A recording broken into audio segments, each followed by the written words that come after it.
Right, welcome everybody. So nice to have you. And today we're chatting about maximizing G Suite for education in low bandwidth situations. So if you're joining from a lot of schools in Africa, you may struggle with having access to different solutions based on your connectivity. So I'll just introduce the panel to you today. So we have Shalana, myself, and I'm from Open Networks, a Google partner. I'm also a Google certified trainer and innovator. So we really love helping schools get online, and especially in South Africa. And then you have my colleague Barbara. She's in the chat. So please say hello to Barbara. Let her know where you're from. Ask any questions that you have. She's super excited to answer your questions. And she's an ECD specialist. But she's also our digital learning and community lead at Open Networks. And she has so much knowledge and stuff to share with you. So I'm sure you'll love chatting with Barbara. Then we have Shay joining us. She's from Weinberg Girls High. So Shay is heading up technology at Weinberg Girls High, and she's going to share just a little bit about how they've tackled access to connectivity in their school. And similarly, we're going to hear from Rob Feltermeyer at JP Boys High, where he is the head of directive innovation. So Rob will just chat about the strategies their school did to help their boys get online during COVID. So let's just go through what we're going to chat about today. We're going to look at our learning design tips. So I'll give you just some practical things that you can do to make it easier for students to access your digital content. And I'll give you a practical demo of some of the technical tips that you can do on G Suite, some settings that you can change to make your documents the most light and optimum for online use. And then we'll hear from Weinberg and JP, and then I'm super excited to answer your questions and answers at the end of the session. So diving right in with some design tips. So if you think about designing G Suite for education, you really want to think about accessibility. So what sort of devices do your students have at home? What context are they coming from? What sort of resources do you have within your school? And then you can design from there. And it doesn't matter if you're in a resource-constrained environment. There is so much that you can still do to make your online learning experience amazing. So I think some things just to think about. If you're designing, for example, with Google Sites, you'll notice in the bottom of the corner when you preview your website, it's got a little option to switch between a desktop version, a tablet version, and a mobile version. And it looks very different between a desktop version versus a mobile version. So there you can just see. So that's just giving you a little example of actually when you create the content, take a look at what does it look like on mobile, and then design accordingly. And if most of your students are accessing the content on mobile, you may want to move things around a little bit to give you a different look and feel. So I think that comes down to the first principle. How do you know where your students are coming from? And Google Forms is such a nice way of gathering that data and that information. So ask kids good questions. How much data do you have access to? And then you sort of have an idea, okay, we can do really, we're going to make sure if we need to use a lot of data for a video call, how can we optimize it for that? Or how many video calls should we schedule? How much content should be offline that kids can download and consume in their own time? How many lessons should be in person together? So really think about what you're designing. So that's just an example of a Google form. And it's just got some basic check boxes so kids can actually tell you what type of data they're accessing your lessons on. And also you can think about what kind of devices do they have at home? Is it their own device? Are they the only student? Do they have their own mobile phone? Or is it a shared device? We don't have this device at home. Or do they have a device that they can borrow from a family member? Or maybe they have access to that device, but they actually can't use it. So often we just ask kids questions like, what device do you have at home? But try and think a little bit more about how those devices are used and then how you can design your lessons accordingly. So I think a really good practice would be to send out a Google form, get a good indication of where students are at, and then design your lessons based on their resources. Another example of just sort of designing with accessibility first in your principles of design, if you think about Google Docs on a mobile phone, it's really different. So here you can see in these two images, a table is sometimes quite challenging to work with on a mobile phone, but it's much easier to consume the content if it's just in a document. So that just shows you the two different views of the same content, but just packaged differently in a mobile-friendly manner. So one of the most amazing things about Google is that you can access the same content on a mobile phone, on a desktop machine, and it's such a seamless progress. If you were editing on your phone and then you open it up on your browser, you can just carry on with your activity and everything has saved and synced across devices. So it's such a lovely user-friendly platform from that perspective. But just think about what devices your kids are doing when and how you can make it the easiest for them to work within their constraints. Along this note, you can also design based on individual and group work. So think about if your students have access to devices, is it a learning activity that they need to do all together at the same time? Or if you only have one bank of devices in your classroom, can you actually maybe set some activities that are shared, some activities that are offline, and then kids work on their own, and then you rotate the devices amongst the students? So it really just comes down to looking at your resources and then planning accordingly, and really make a note of maybe this activity is perfect for a mobile device. And so you have students who have their own phones and they're going to do research on their phones, and then other kids are going to actually be doing something like video editing, which might be a little bit easier on your bank of Chromebooks that you have in your classroom. And so you'll have a group working on that, and then you'll rotate tasks accordingly.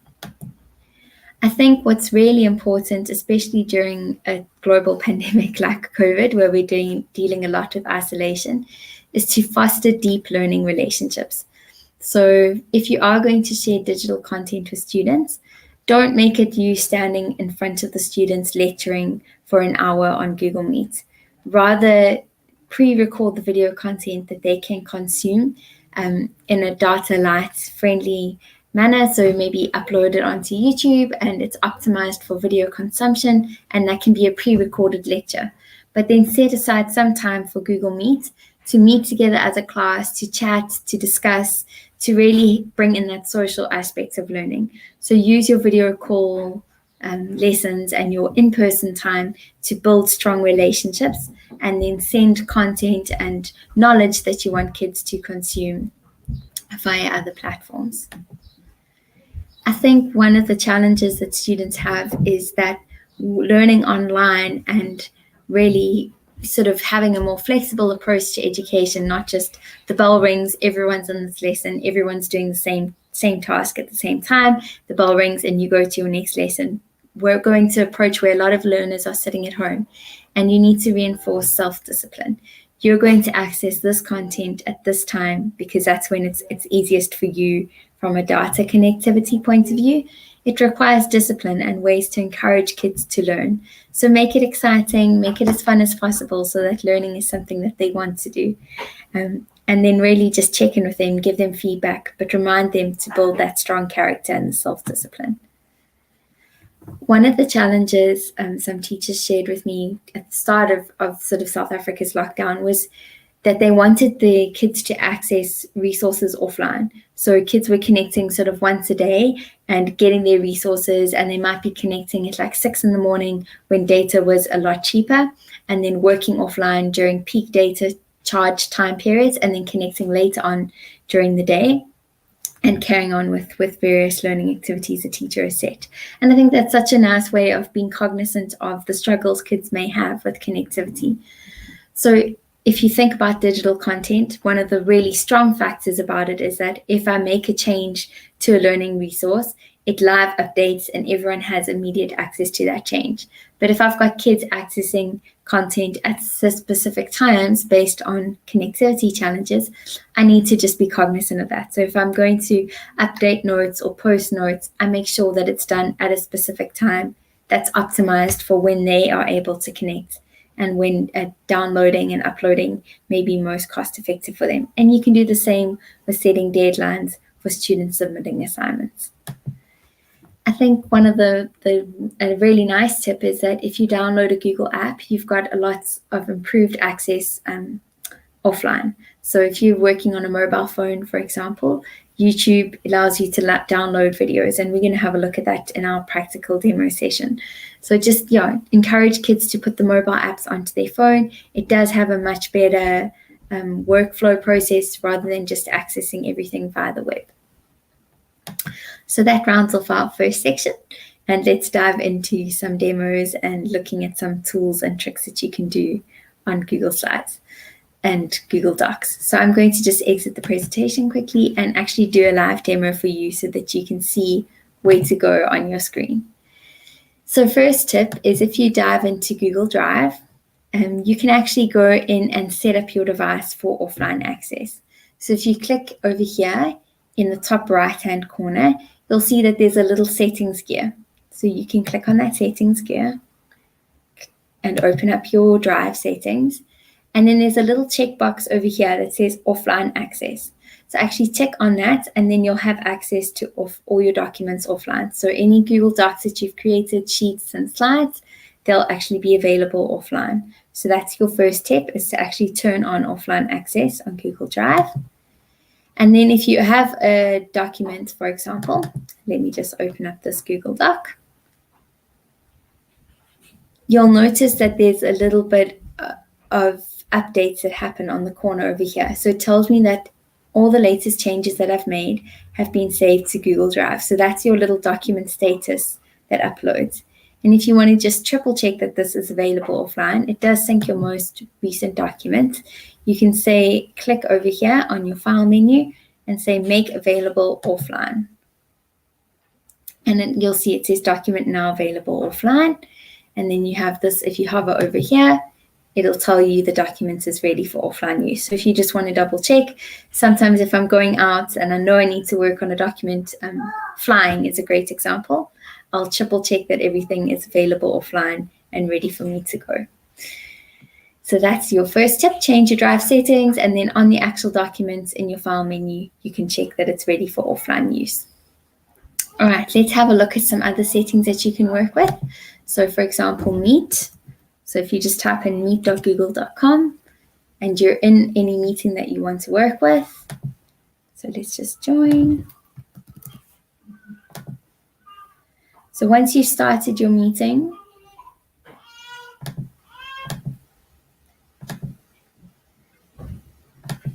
I'm just joining my meeting. So I've turned off my video camera and muted my mic. And you'll see over here, there's these three little dots in the right-hand, bottom right. Click on it and you can actually go into your Google Meet settings and you'll see that you can switch between different tabs. So if I click on the video tab, I actually have the option to drop the send resolution and the receive resolution. So I can drop to 360 or 720. So you can just actually make sure that it's optimized for whatever connectivity you have. So all the Google apps are really built to be data light, but you may want to do further optimization based on whatever connectivity challenges you may be having. So that's just your settings directly within Google Meet. So let's just have a look. There is some admin console settings that you need to change. So I'm just going to show you those. I've just screenshotted them. So if you are accessing Google for Education, and that's how you're using the Google apps, your account is actually managed by someone, an administrator. And you just need to contact that person and double check that they have enabled offline access. So if you are a G Suite administrator, basically you go into your admin console, apps, you work with G Suite, and you'll see the settings for Drive and Docs, and then your features and applications. And you'll see over here, there's this offline setting. So you can actually click on it and it'll expand your options. And then you need to allow users to enable offline access. So if you're not seeing the ability to work offline, then just contact your G Suite administrator and request that they change the settings to enable you to do that. And likewise, within Google Meet, so and in the admin console under apps, G Suite settings for Meet, there is actually a way to optimize video. So you can set the resolution for different users. So you can see to adjust automatically. So it adapts to what people have available, or you can actually limit video bandwidth. So I know some schools have gone in and limited how students are accessing Google Meet via the admin console. So those are just two tricks to make your school environment optimal. I think a really nice example is using YouTube, for example, on a mobile phone. So I have a little almost 2-year-old at home. And this is where I really discovered the power of YouTube offline. So you'll notice that when you open the app on your mobile phone, you've got this little option to download a video. And then you have it available for about 30 days offline. Some content is only available on YouTube Premium. So it's a great idea if you are telling kids to consume videos offline that you just check for yourself as a teacher, are you able to download that video? And then it'll put a list of downloads in your library. So when you open up the app, you literally just click on your library and you'll see all your videos that are downloaded. So this is a really nice way. Some kids need to download lessons at a time when data is cheaper, or it may be a lesson that they need to watch multiple times, and then they can build up a library of content. So just go in and have a look and try YouTube on the mobile app. On that note, there is a really nice YouTube app, particularly for contexts that struggle with YouTube and data connectivity. So go and have a look at YouTube Go. It gives you different options as to how you would like to consume the video content. So you can preview your video content. You can actually choose which type of quality you'd like to have. So how much data would you like to use? And it'll give you a heads up. This is going to use this much data. So you'll hear a lot from Shay and Rob as to how they managed kids' access to data, but this will give you a really nice way of working with YouTube.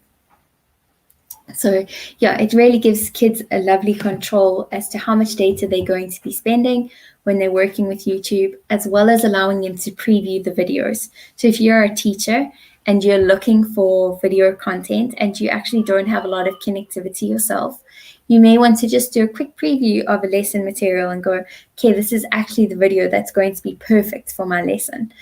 Or you may want to download it yourself to watch it multiple times so that you are able to set questions on it. So YouTube is the most amazing library of content and learning resources. We don't have to create everything ourselves as teachers, but you may want to download it, watch it a few times, work on your lesson plan offline, and yeah, go and check out YouTube Go on the Google Play Store and encourage your kids to test out YouTube Go, and I think it will really make it easier. Okay, so we're going to jump across to our next presenter. We may have some challenges with sound. So if there is a challenge with sound, we will just switch people. But let's see if Shay is able to join. Hi. Hi, Shay. Looking forward to hearing from you. Thanks, Shalana. Thanks for those really great tips that you showed. So at our school, when we heard that the lockdown was going to happen, we still had about 2 or 3 days where we were still going to be meeting with the learners. And during that time, we got the learners to fill out a Google form where we were able to get information from them. Some of the questions we asked, what type of internet access they had at home. Was it LTE cellular, or would it have been fiber, ADSL? And we also asked them what sort of devices that they had. And so the first starting point for us was we set up a COVID fund for data. And because the learners sent us their cell phone numbers, what their cell phone network was, we got parents, past pupils, teachers, anyone that was able to contribute money, and learners that had let us know that they needed that help. We were able to send data to them every month. Some of them were home for at least 6 months. And so having that access to data really made a difference to them. We had to work with things like some of the data that would be sent through, half of it would work during the day, half of it would work at night. And so learners would get into a rhythm of working sometimes during the day and sometimes between midnight and 5 a.m. We also had donation of old computers. So from the school's perspective, we had some old devices, some parents had some old devices, and learners that made contact with us, and especially those in grade 12. We were able to donate some old computers so that they could access Google Chrome, the browser, and then they could obviously use all the different Google products.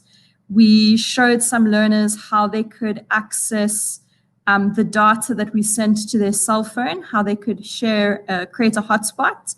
And we provided some wireless receivers to plug into the back of these old computers. And so for some of the learners, it really made a difference to helping the learning continue during the lockdown.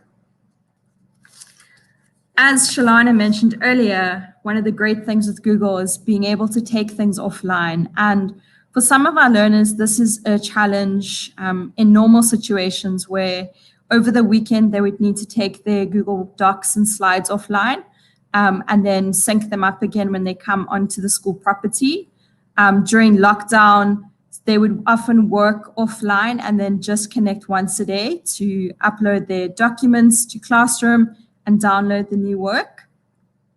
When we returned to being able to come to school, learners come one day to school and the next day they stay at home and work. And so they've worked on a system of being able to download whatever they need for the next day.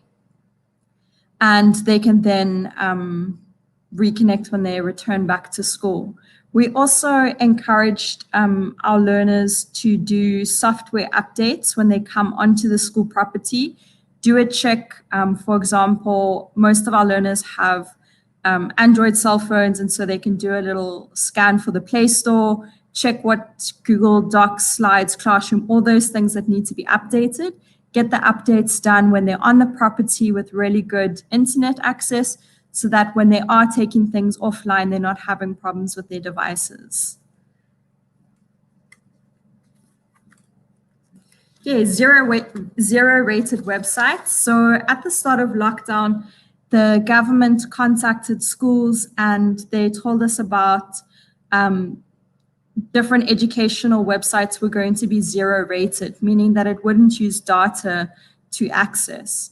They gave us the option of adding any of our websites to be zero-rated. And when we were using resources, if we want learners to look certain things up, rather try and encourage them to use a zero-rated website than one that might use quite a lot of data. And so if we're making a hyperdoc using a Google Doc or a Google Slide, trying to take them to other websites that are not going to chow their data is really a good starting point. And so we use zero-rated websites quite a lot. As Shalana mentioned earlier, YouTube Go. This is an app that we've used extensively, and it allows the learners to not only download the YouTube videos, but they can choose how much data they would like that video to use. So obviously a higher quality video is going to consume more data.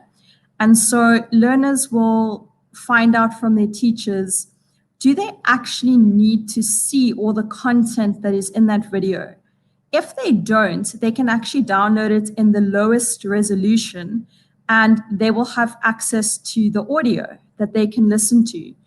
Some of the videos, if they're about a 30-minute YouTube video, it can only consume, say, 11 megabytes of data. And that's a really great way for learners to get the best value for money with accessing YouTube videos.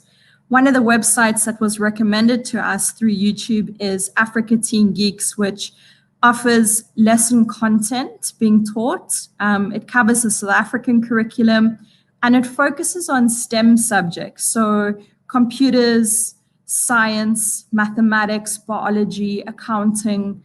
And it's really a great way if learners are needing extra help with their work, that they can actually download these videos and they can watch it when they're at home and they can ask their questions when they return to class the next day. So YouTube Go has been a real winner. It's available in not all countries around the world, but it's particularly available in Africa and in some countries in Asia. And it really makes a difference for the learners because obviously videos consume a lot of data. And so being able to choose the quality and how much data it uses is really a win. We also taught our learners to download lesson content when at school. So if they come to school for day 1 and day 2 is going to be at home, we've tried to get teachers to prepare work ahead of time. So on a Friday, we will generally upload all the content that will be used during the next week, and learners can download that content when they are on the property. It makes you think a lot more when you prepare your lesson about how much you really need a video. And we don't want learners to be either running out of space on their cell phone or on their computer because the file is too huge to download. And so as teachers, when preparing lessons, we actually need to consider, do we actually need that content? And if we don't, what are the other alternatives? And so we need to think about the learners, how much space they have on their device, and how long it could take to download some of the files. We want it to be as quick as it can be. And so we tried to get our learners in a system at the end of the day, before they leave the property, download all the content that you'll need for the next few days. Yeah, and the last one is also related, but we use screencastify to record our lessons, especially with learners that have not been able to return to school. They can take the video recording and they could watch it when they have access to internet, which for some of our learners, that might be at midnight. So when we use a product like Google Screencastify, it works really well with Google Classroom. And that's one of the key points for us, is we want to work with things that are going to work well with Google Classroom. And it actually allows you to export the audio. So instead of having a video file, which is using a lot of data, by exporting just the audio, making it an MP3 file, it uses a lot less data. And so for subjects where you don't actually need to see what's going on the screen, so maybe you're dealing with language, maybe you're dealing with history, you're talking through things, discussing things, being able to just export your audio is a really low bandwidth option to support learners. And so that was one of the tools that we've actually used quite a lot. It's also, as a teacher, often you are not thinking what are the consequences of using a lot of tech. And I think using Google Docs, Google Slides, and being able to take things offline has really been of great benefit to the learners. And they've expressed their gratitude at teachers being able to think through the learner's context and being able to help support them with the struggles that they have with internet access.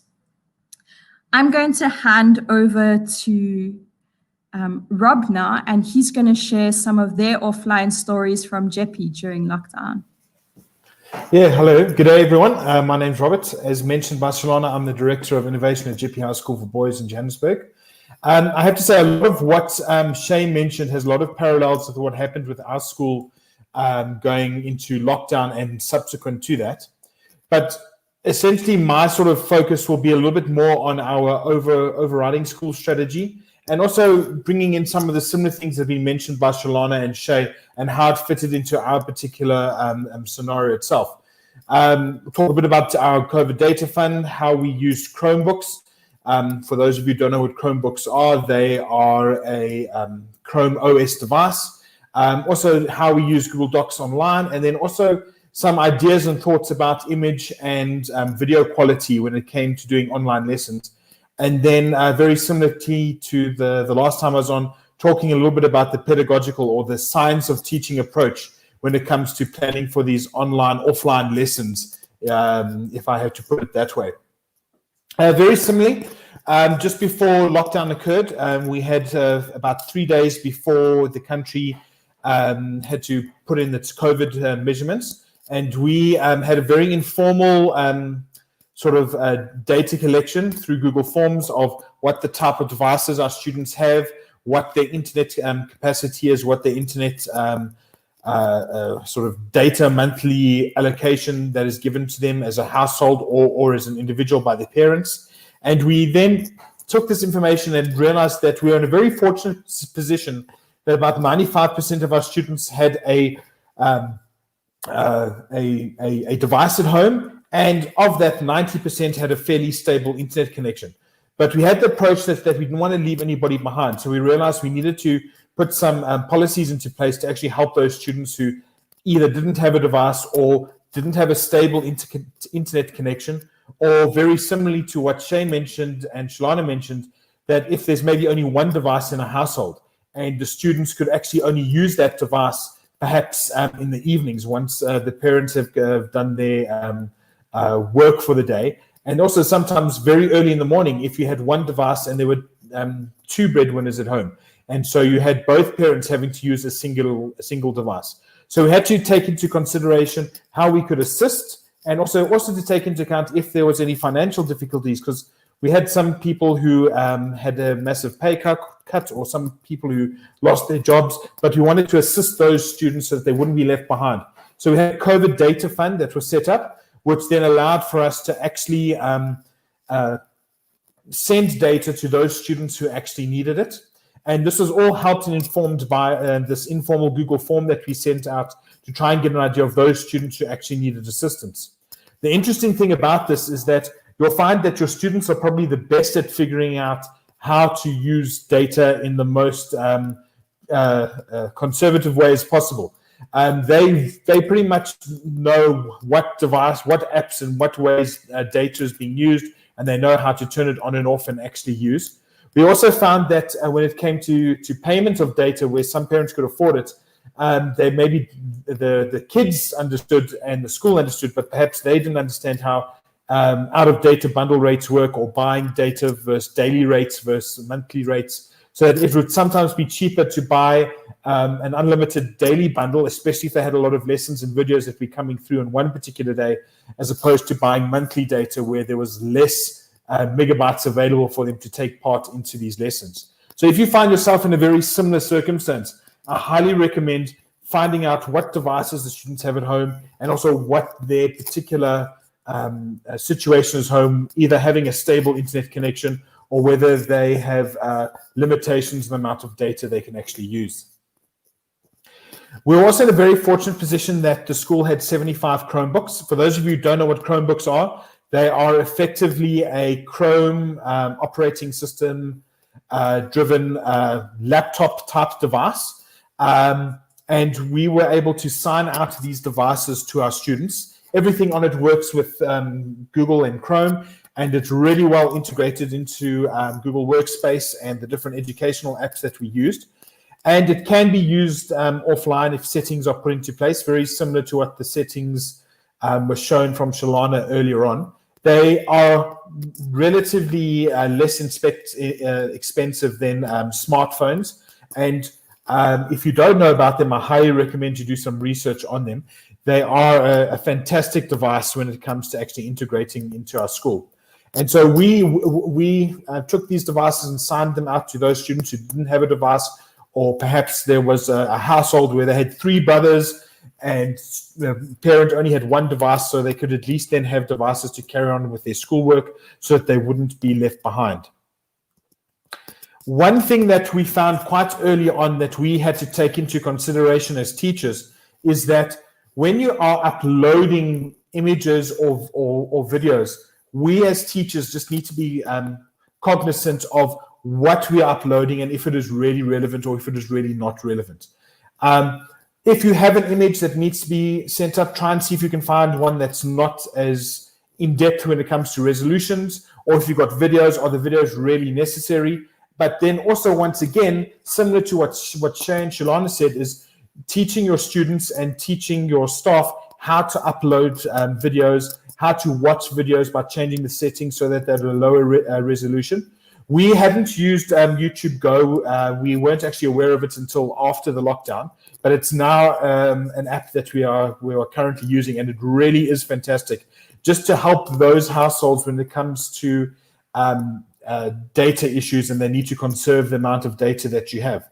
But what we also found on the teacher side of things is that if you are aware as a teacher when to put in video images, and if the images are actually worthwhile or not, you actually find that your online lessons that the students are going to view or download and view offline later on actually become a lot more streamlined and a lot more focused, so that they now have relevant videos, they have relevant images.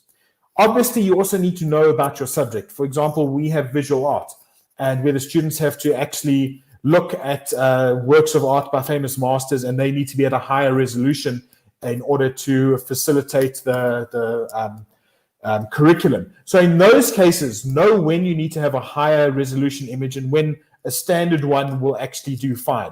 And also when it comes to videos, play around with the settings so that you know how to play them, what videos to actually use, and then pass on that information to your students. We actually had a whole lot of infographics that we had published and put out to our parent body as well as students on how to download different apps to use them in offline formats, and also to make sure that they know how to use data sparingly, how to watch certain videos in a certain way on YouTube so the resolution is not going to eat into the data that they actually have.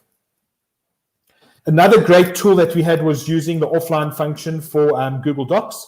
The one thing that was really, really useful in this regard is for students to actually maybe download an assessment they had in Google Classroom, then go offline and then work with their actual project at that particular time, and then when necessary, go back online and then upload their assignment once they're ready. So turning on data at certain points, but still being able to work in an offline fashion. This is something that Google's really good at and powerful for doing, but it does require you actually putting on those settings that they can be used. And this can also be done with Chromebooks. There's some talk out there in the education space that Chromebooks aren't great for offline work, but they can actually work in an offline space as long as you turn on the settings and that you can actually then work with what they actually need to be done. One of the other things I think important, Jansen, and relating back to your lesson design that Shalana mentioned in the beginning, is that when you are planning your lessons to be shown, you're going to have some students that are online, you're going to have some students who are going to watch it in an offline space. And when you do your lessons, you need to give some thought to in the way that if someone is going to watch this lesson later on, once they've downloaded it and they're not watching it live, in other words, they're not watching it synchronously and they're watching it asynchronously, you need to bear in mind that the information you're going to be sharing and put in is also going to be relevant for those students. It's really great that a student can watch a lesson online and ask questions as they need. But in your lesson design, we just need to be conscious as teachers that sometimes some students aren't going to actually watch these lessons live. And we just need to design our lessons in such a way that we're taking this into consideration. With that, that's a short breakdown of our journey using offline features for Google for Education here at JEPI, and pass on to Shalana for questions and answers. Awesome. Thanks so much, Rob and Shay. It was lovely having you share today. So I see we've got some questions. I know that there was some challenges with some of the series because of some political unrest. So if you've missed the series, they have been updated. We'll put the link in the chat with the new schedule. So they're carrying on in November, and there's one in February next year. There is a really nice contact for Chromebooks in Kenya, so go and check out Power RT. Otherwise, there's a whole directory of Google partners. So if you just go and have a look at the Edu directory, you can contact a partner close to you.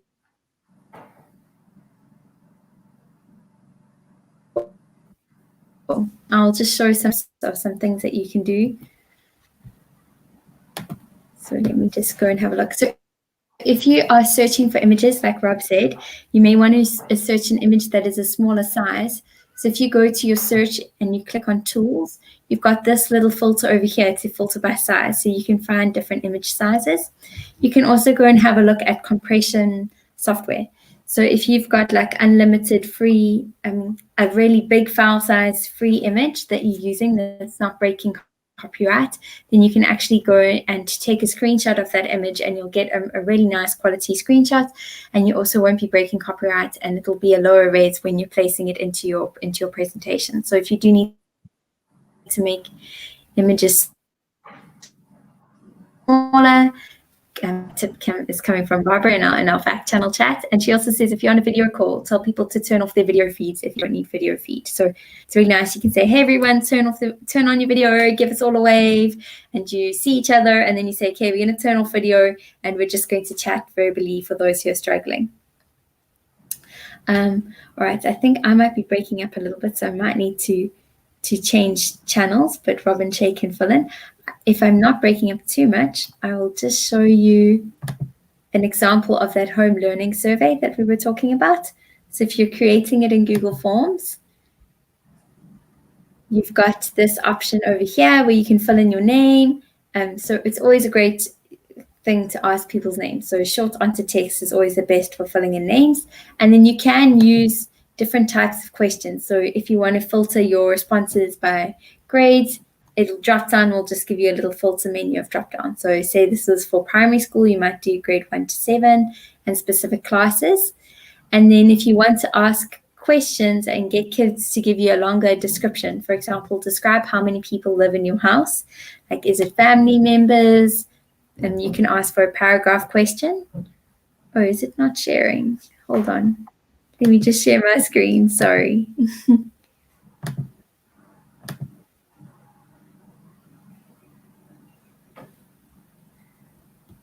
One second.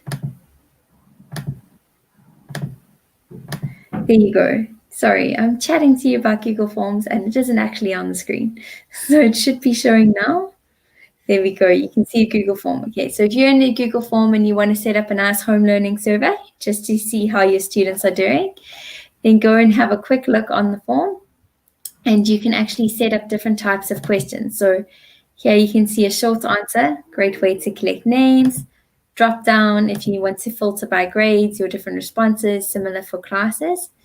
And then you may want to ask kids like a paragraph question. How many people are living in your house? It'll give you a good indication of what sort of context students are coming from. And also you may want to ask them questions like, do you have a garden or an outside area? So I know a lot of the boys' schools, Rob teaches at a boys' school, they're missing sport. So yeah, a lot of kids are sending home sports activities, for example. So you're designing learning activities, you may want to build in some movement, but you want to get a nice idea of what facilities students have. And then you can ask them, do you have data or Wi-Fi? Yes, no, sometimes. And then here you can see this question is a tick box grid. So it actually students have more than one option that applies to them. A tick grid is a really nice way of collecting that information. So I'll show you what it looks like on the preview. So if you preview your form over here, you can see a student filling in that form can actually say, yes, I've got mobile data. I also have LTE. So maybe I've got this much mobile data. So they can actually tick multiple options because some students are really fortunate and have LTE and mobile data, and they may also have an ADSL line, just depending how resourced it is. So I love the checkbox grid if you're going to ask these kinds of questions where there's more than one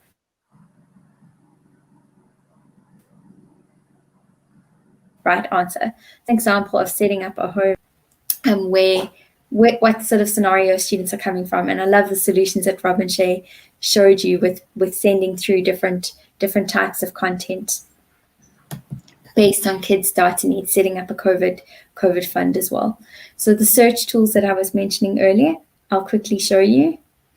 And then Rob and Shay, you can take over the chat because I seem to have some connectivity challenges today.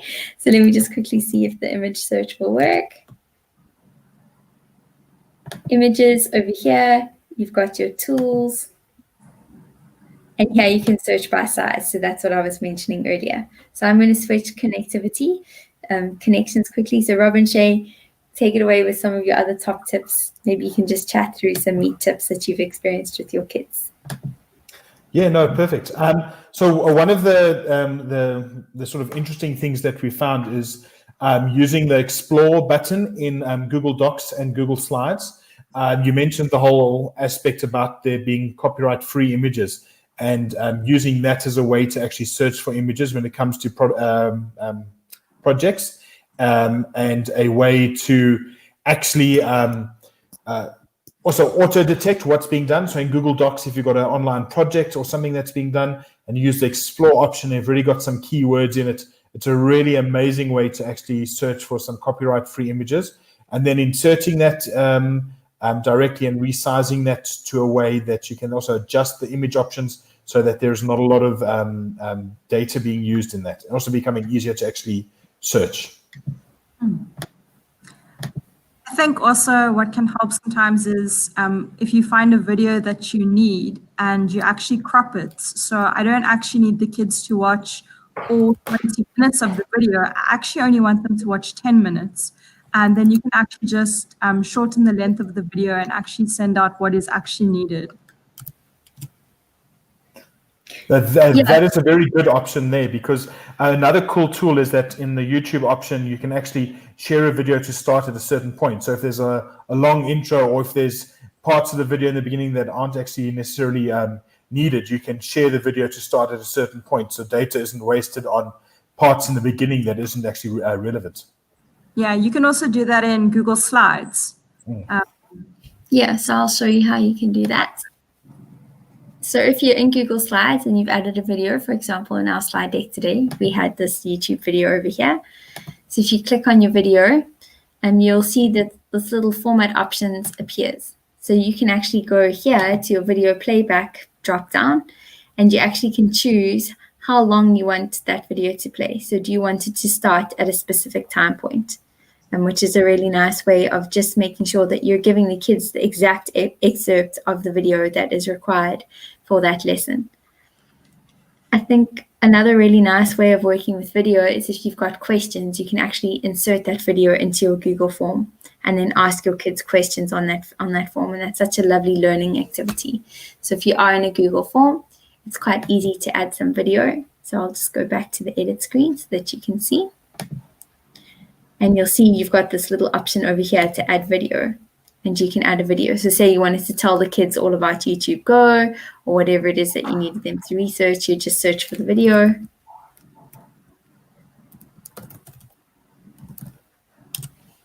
And you select your video and add it to the form, and then you can add some Q&A for what you need the kids to work with. So say this is our video we're adding, select it, and then we can actually add questions based on the video as well. So I always like to tell kids to watch the video and then add a question over here and say, do you have YouTube Go?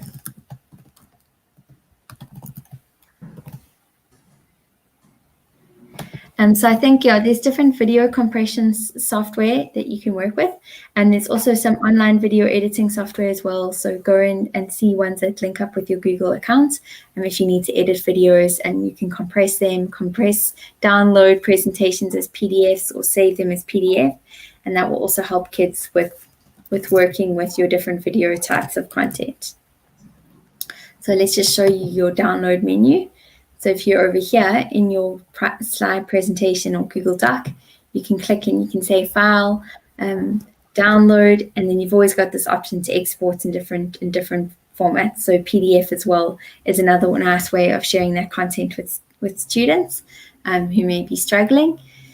And then I think something really nice to consider, which I was chatting about earlier, is in Meet. You can turn off your video. So if you're in Google Meet, you may have seen me doing that in the demo earlier. You can literally just click on the video content and turn off your microphone or turn off your video. So wherever you see this little icon in Google Meet, this video option, if it's red, your video is actually turned off. So just remind kids how to do that. If they need to join and save bandwidth on their Meet calls, they can turn off the video over there as well. For the last sort of demo today, while we're just going through some different content, I thought I would show you a little bit how to work with Google Slides. sites, just because it's such a nice thing if you are designing, particularly for students who are working with mobile information and you want them to consume information. It may be difficult for them to switch between different apps. So say they are watching, they need to consume a video, they need to read an article, and they need to actually also look at different types of content, and you've got them switching from you've put all the content into a Google Doc, and then they're going to the video site, and then they're coming back to the Google Doc to answer questions. It may be challenging for them. It may be easier to just put all of the content into a website. So let's just have a quick look at how you make a site and how do you work with designing it for mobile. So you'll see when you work with Google Sites, and this is the new Google Sites, it's really easy to drag and drop content, and you've even got some pre-built layouts as well that you can work with. So this is just a site that I've got with some different learning activities for actually little junior kids. So what I may want to do is just drag my table of content lower and put my image bigger so that it just becomes one site that you scroll through, and it's got all the learning activities for the kids. So you can add images to your website, and let's see what this looks like in a mobile format. So if you click over here in your site while you're designing and you click on the preview in the top, you'll see this is the desktop version. That's what it's looking like. If I click on mobile, you'll see it's nice and easy to just scroll through the different content, and I can actually click. These are hyperlinks, so I can click onto it. I'll zoom in on my screen so it's a little easier for you to see. I can click on the content, and you can actually see a nice example of what the content is looking like. So on a mobile phone, you've got this option to now navigate to your different activities. And it's such a nice way for kids to work through your different content. So now they can actually click on the links and open it up. So if you were trying to send kids a whole lot of information, so I'll just show you an example. Say I was teaching a lesson, for example, on COVID-19. So this was an example of information that I previously had in a table, and I wanted kids to watch a video, and then there's some questions that they can answer. I want them to read this book, and I want them to work with this image. This is all information that would actually work quite nicely in a Google site, particularly if you want them to watch a video. So you can see this link. I'm going to just copy it and show you how you can insert this kind of, build the same kind of learning material in a Google site, which may be easier for kids on a mobile phone. So I'll just go back into the site's home screen so that you can just see what does it look like when we're creating a site. So if you just go to Google Sites, let's build a site in our last 5 minutes of our webinar. So we're going to go to creating a new site. And we're going to add some video content. So I'm going to put all the learning resources for the students in a website, and then I might send them a Google form where they're going to answer all the questions. So what you can do is if you want to add content, for example, a video, you can say insert YouTube. I copied the URL that I wanted to put in from my Google Doc, and I click. So we're going to learn all about the coronavirus in our website today. So I'm going to add that YouTube video in. So now the kids can actually watch this video. And I may want to add a text box. So I want to make it quite big so it fills the screen. So I'm literally just clicking on the video and I'm dragging it to the corners. So I'm resizing it just so that it's nice and easy for the kids to watch. And then a nice little trick with Google Sites, if you just double click, you can add a text box. I'm going to say, watch the video above to learn all about coronavirus, COVID-19.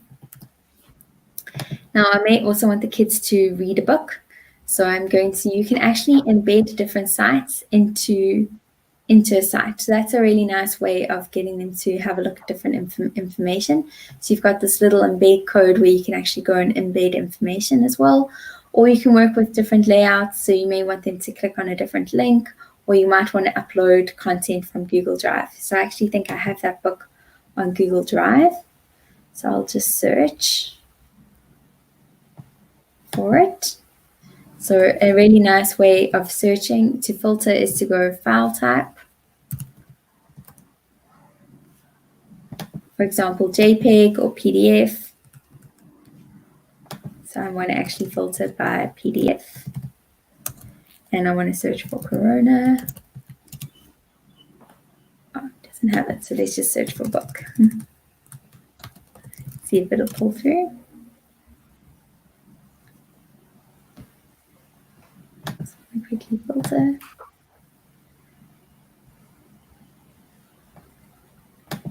My PDF search works really nicely on my.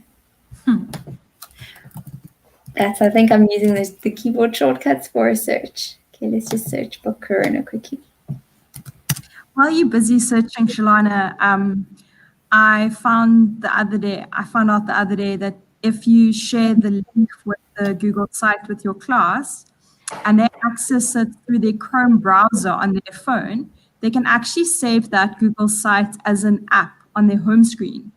And then it's actually quite easy for them to access off their phone. And obviously, if those docs and things have been taken offline, they're able to gain access to that entire website from home.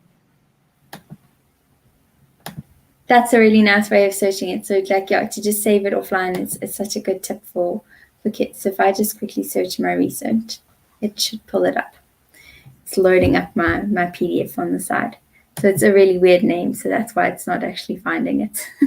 It's got all of these numbers in, so I'm just going to copy that, rename it to make it easier for myself. To search. So in my website, let's just search now.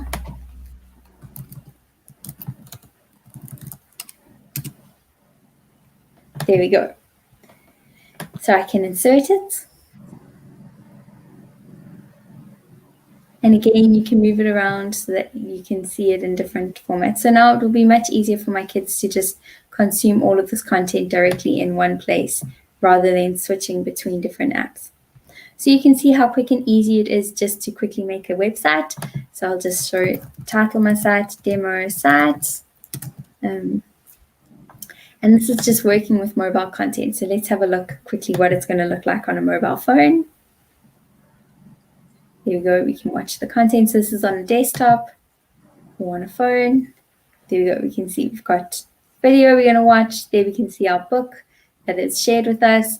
And you can actually just go in and consume that content. So just an important thing to note when you're designing a website, this book is actually saved on Google Drive. So I need to publish it and make sure that that's available for everybody. And then I also need to publish my site to make sure that everyone can access the website.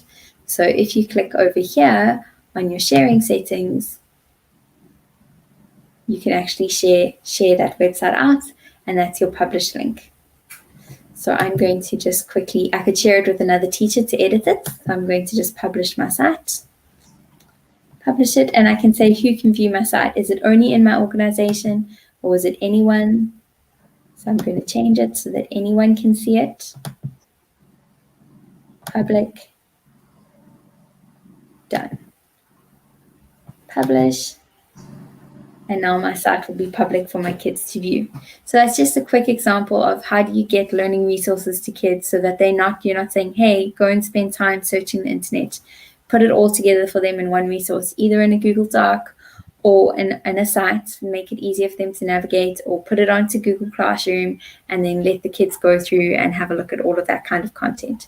So when you've got lots of links, I think sites are a lovely way of working.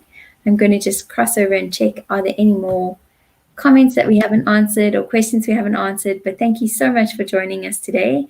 It's been so lovely having you on the chat. I can see there's quite a few questions on Google Chromebooks and how do you manage them.